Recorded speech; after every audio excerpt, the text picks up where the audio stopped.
Mas Karling ini penyalahgunaannya kan kebocorannya besar. Ya. Lebih 50%, tadi disampaikan 62%, catatan kami 68% karena 91,7 triliun lebih. Nah, ini kalau DPR memberikan catatan dan rekomendasi, bagaimana Ya, sebenarnya? jadi saya izin ke depan dulu sedikit ya. Pertama, subsidi itu dilakukan untuk memproteksi orang-orang tidak mampu atau orang miskin. Menjaga daya beli. Itu harus kita pahami secara filosofi di situ. Terus yang kedua, ya, subsidi khususnya energi saja untuk tahun kemarin itu totalnya 502 triliun. Dari APBN kita sekitar 3.000-an sekian. Itu bayangkan betapa besar subsidi kita terhadap masyarakat. Baru di bidang energi, belum di bantuan sosial, BLT dan sebagainya. Nah, kenapa bisa tinggi begitu? Ya kan? Karena berapapun yang digelontorkan subsidi itu pasti habis. Pasti habis.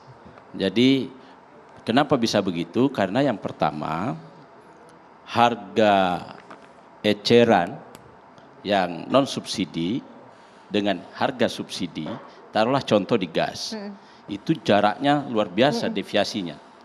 Misalnya kalau dari tahun 2007 itu kan harga dasar subsidi itu masih 4.000 sekian, ya toh. Sementara harga non subsidi sudah di angka 15.000. Bayangkan berapa bedanya. Nah, orang pasti nyari yang subsidi. Karena Nah, gapnya lebih karena 11.000. sistem kita sistem terbuka, artinya dan data kita data yang belum belum baik.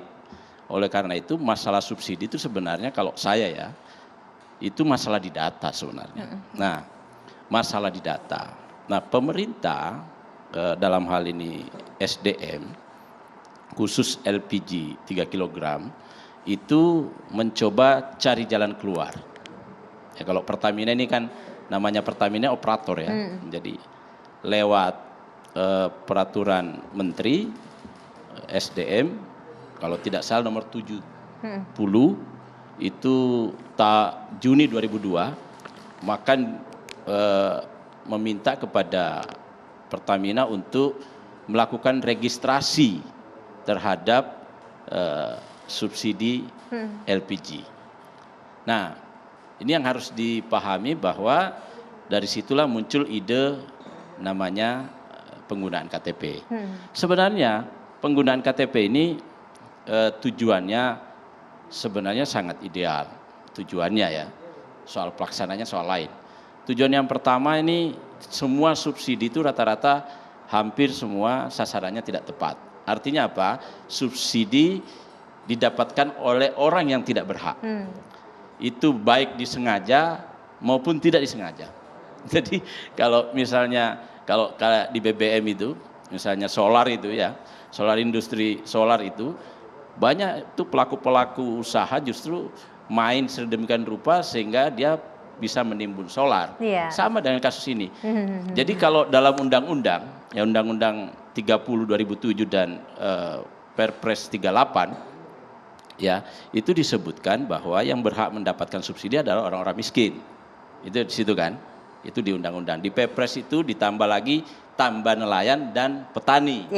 Itu jadi ini jadi jelas sebenarnya fokusnya sudah jelas. Ya sudah. Yang namanya orang miskin atau tidak mampu itu ada 10 kategori, desi sampai 1 sampai 10 ya. Dan juga petani dan nelayan. Nah, masalah di Indonesia ini sebenarnya masalah di data. Nah, kebijakan per KTP-an ini berangkat dari ide supaya datanya lebih profiling sebenarnya ini. Ini uji coba untuk mencocokkan dengan namanya P3KE. P3KE ini data dari Kementerian PMK waktu itu, perintah dari Kementerian PMK. Nanti dimasukkan, jadi teknisnya gini Mano, dimasukkan di aplikasi. Sekarang ini gini, sekarang ini orang mau beli gas itu oleh pangkalan, namanya pangkalan. Jadi ada agen, ada pangkalan, ada sub ya. Nah, oleh Pangkalan dicatat secara manual, namanya logbook. Oke. Ya. Nah, sekarang ini oleh kebijakan Kementerian SDM ini itu mau didigitalisasi, dicatat NIK-nya, alamatnya, itu nanti dimasukkan dalam aplikasi namanya Merchant. Nah, Merchant ini nanti disinkronisasi dengan atau divalidasi dengan P3KE yang sudah ada di Merchant ini. Nah, di situ nanti dilihat pada saatnya nanti setelah ini rampung betul, tidak terus menggunakan KTP ini, kita sudah langsung pakai lagi aplikasi baru yang sudah jelas datanya. Jadi pemerintah akan mengeluarkan atau Kementerian Keuangan atau Banggar itu melakukan asumsi nanti itu bisa lebih tepat. Kalau sekarang ini coba bayangkan ya. Tahun 2023 itu 138,4. Kalau sekarang 117,11 triliun kalau nggak salah itu subsidi khusus LPG 3 kilogram. Itu gede sekali. Baik, jadi sebenarnya niatnya itu untuk memvalidasi penerima subsidi supaya tepat sasaran. Tapi memang banyak celahnya dan ribet kalau kata orang. Nah, kalau catatannya Dan seperti apa, sesaat lagi tetap bersama kami.